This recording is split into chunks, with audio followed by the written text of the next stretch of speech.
Hey everyone, welcome to the PGA here on DKTV. I'm Wade McWayne, your sports ambassador. Joining me, Edo Delamonte.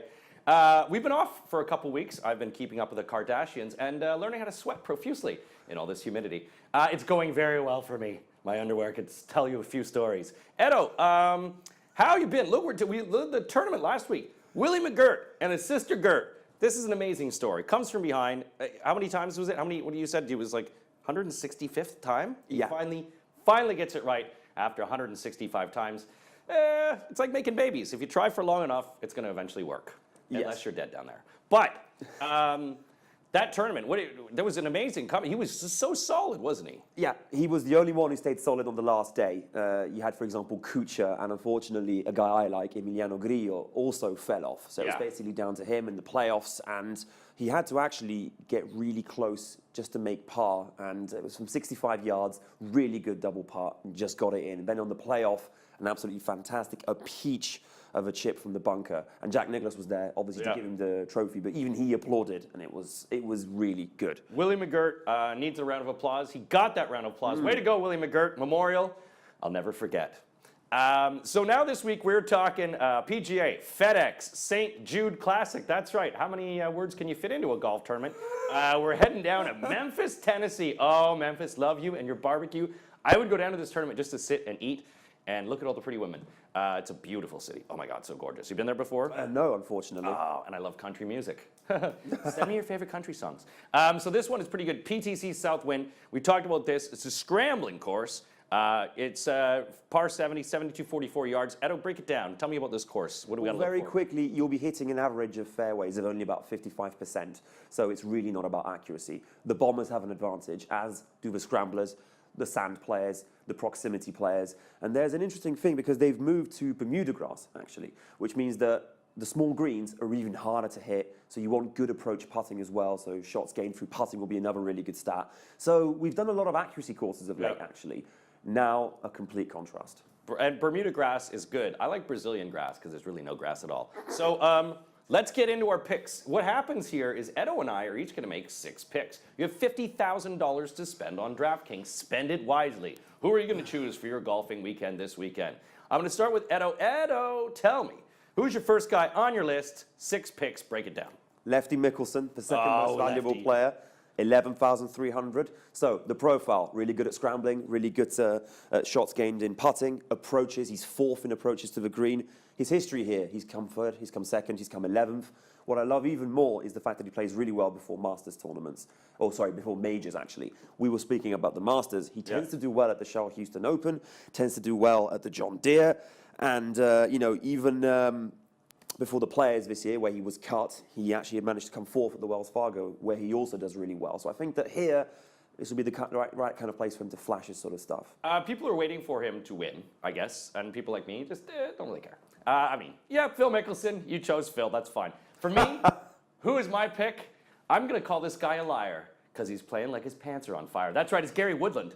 10,400, 12th at the Byron Nelson, 4th at the Memorial. He actually had a pretty good shot there. Gary Woodland is 10,400. You got to get some money. And I say, Gary Woodland, hey, I'm picking you. Oh, that's right. We got props now. I got mad props. Gary Woodland, 10,400 on the list.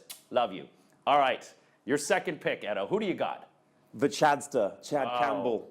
Does he like being called that? I guess people do call people Chadsters in the southern U.S. sometimes. Yeah, or if you go to USC and you play golf there, Chadster! Oh, yeah. Yeah, I mean, don't go to USC, but yeah, no offense. So, really good form. Tied for 10th at Colonial, tied for 12th at the Byron Nelson.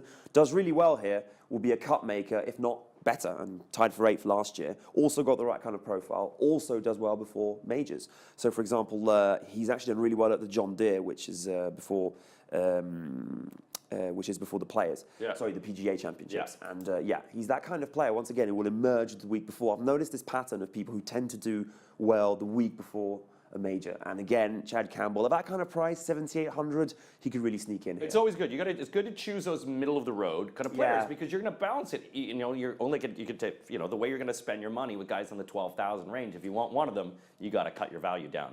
And I'm about cutting down value. I'm about cutting down value, but I'm also about accuracy, and I'm looking at Frederick Jacobson. 7,000. All right, this guy has made 15 of the last 20 cuts, 59.8 in efficiency. You know, he's come back. He had a tough year last year. I like the way this guy plays. He's consistent. He's efficient and hardworking like Sweden, and you can just put him together like IKEA. And I say, Fredrik Jacobsen for 7,000. You're on my list. That's how it works here. All right, Edo, third pick. I'm doing a Jamie Hinks here, and I'm going to go for a former winner, Ben Crane at 7,000. Normally, former winner's not a great pick, but he won 2 years ago, so that's fine.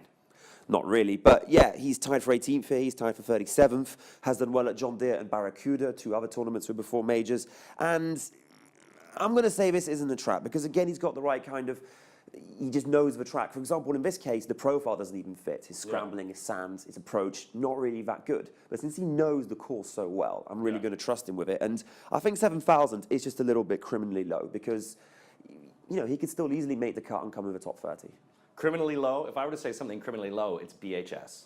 Their prices. It's like they're giving it away. I need some shelves. Okay, yeah. So what am I going to do? Waitos, what are you doing? Well, I got something for you. I'm also looking for value, but this guy is lots of big value. I'm using big value. I'm using my big finger on this one. Tim Wilkinson, 7,200. This guy third in overall scrambling. He's made the past 6 consecutive cuts and 2 top 11s in his last 3 starts. So Tim Wilkinson at 7,200. I'm saying to you, Tim Wilkinson, mwah, on my list. Edo, number 4. We have David Hearn. Oh, you're choosing Canadians. 400. That's my thing is Canadians. And it generally worked for you. I know it does. I have to jump on that bandwagon. Is it too late? Very possibly. Have I jinxed it? Very possibly. But at 8,400, there's a reason he's that kind of price. We're both going for form players at the moment, and I really like him, what he did at Memorial, at Colonial. He was tied for 28th at the Players, another TPC track. Of course, this is a Pritchard one, but still. His approach play is really good. His pre-majors form is really good. And the history here, he's managed to come 18th. He's managed to come 45th, 42nd, 47th. But he'll make the cut, and I think he can go far. David Hearn, yeah, he is good. I look for him in our Olympic team this year. I think he's going to do very well in the Canadian Olympic team. And also, Canada is going to do very well at the Euros. So watch for that. Are we in it? No, but we're still going to win. In spirit. In spirit, he says. Okay, turn that off. Let's go to the next one. My pick, my 4th pick, is a guy who I love. And I can't really pronounce his name, but he is Camilo Villegas. Is that his name? How do you pronounce it? Is he Argentine? No, he's Colombian, isn't he? He's Colombian. Yeah, I think it's Villegas, yeah. Villegas. Yeah, I'm not very good at that. Cerveza, por favor. However, he has made 9 of the past 10 cuts in this tourney. He's value money. This guy is value money. He is 6,900.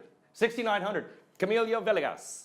I hope you do well. I'm giving you the big finger. Look at me. Look at me. Win this weekend. 6,900. Value, value, value. That's what we do. I'm a value menu. That's why I only eat at McDonald's. Number 5th pick. Boo. Weekly. Okay. All right. $8,000. Were you trying to scare me there? I'm the least scary person of all time, but no. That's not what the viewers actually say. Go ahead. The one I text. The ones I text late at night. Hello, Shane Warne. Yeah. So another guy who actually doesn't scramble very well, but again, he does really well here on a general basis. His form this year is pretty good. He's managed to make 2 top 10s, I believe. Tied for 16th at the Players. Hasn't played a heck of a lot, though. Tied for 8th here. He's managed to tie for 27 twice. So here's the thing as well. His history and the fact that his driving accuracy is the best of all the players I'm going to pick. He's 31st in that. And the fact that he's not a good scrambler actually leads me to believe he actually manages the course here really well. He's a rare guy who will actually be able to steer through it without too many problems and get himself on the greens. So in that kind of situation there for 8,000, so this is the thing we were saying, pre-majors. Yeah. I don't think you did, but I was pretty badly burnt at the Shell Houston just because I went, you know. I wasn't burned. You were never burned. No. I got burned on Sunday, by the way. I don't know if you can tell. Jim Herman won that. Really? Jim Herman wins things? Yeah. So I'm thinking one of these guys has to win this. And they're all better players than Jim Herman. So and people will be going, boo, weekly. Boo, Weekly. Boo Weekly is on your list. Okay, I am going for another, I'm going for someone else, another value person. The Goose is on fire. That's right, Retief Goosen. 7,600, made 10 of the past 11 cuts, 4 top 25s, and 2 of them of the last 2. He's great for scrambling. This guy's egg scrambling. And again, I like his 4 in efficiency. So, Retief Goosen, I'm sticking this big finger in you. Big finger in you, Retief Goosen. You're on my list. Okay, your 6th and final pick. Jason Bone of contention. 3 straight performances, 3 straight cuts, 3 straight, very impressive sort of rounds of golf here. Yeah. And has done well at John Deere, has done well at Shell Houston, although there's a recent miscut.